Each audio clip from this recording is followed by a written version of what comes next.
lightly. They form guidance at the moment, but we will also consider, if necessary, putting them into regulation and giving them the force of law. I also cannot rule out that if we don't see these measures working and being effective, that we may have to go further. The First Minister said she understood it would be unwelcome news. These restrictions will be particularly difficult for many, as it means, yet again, not being able to visit family and friends. I think if it's necessary and it's a precaution that the government want to take, I think by all means that should happen. This is the first time I've come to Glasgow, gone outside of my hometown since March, and to hear that I might not be allowed to again is very upsetting. I think it'll be a good thing. I think it's far too easy just now. People are not following the strict restrictions one bit. Pupils have been back at school in Scotland since last month. They can stay open, as can nurseries, and plans for the opening of colleges and universities are going ahead. This is not like an Aberdeen lockdown. Pubs and restaurants will remain open, but there are concerns about the level of socialising in parts of the country.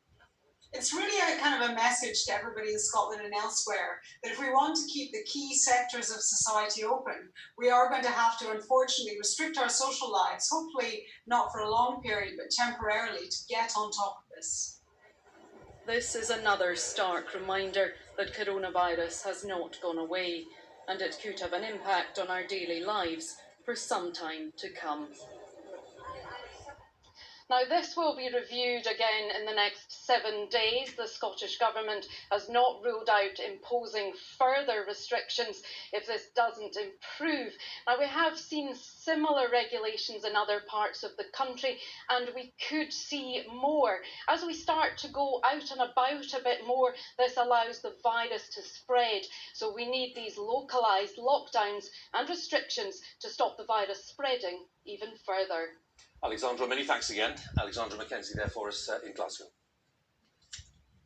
Well, in another announcement early this evening, the Scottish Government said that quarantine restrictions will be imposed from Thursday on people travelling from Greece to Scotland. It follows a significant rise in cases of coronavirus being brought into Scotland by people who've been to Greece.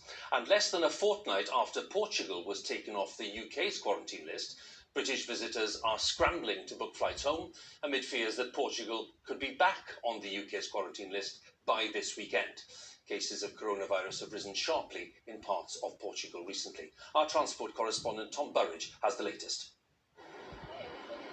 Getting away this summer without having to quarantine when back home has been a question of luck.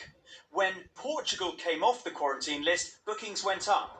But only 2 weeks later, people on holiday there now might well have to self-isolate at the end of their trip. Jodie started her holiday in the Algarve at the weekend, but she's already booked flights home early on Friday. I need the children to get back to school. My husband's also self-employed, so we couldn't go into quarantine. I really didn't want the kids to have two more weeks off of school.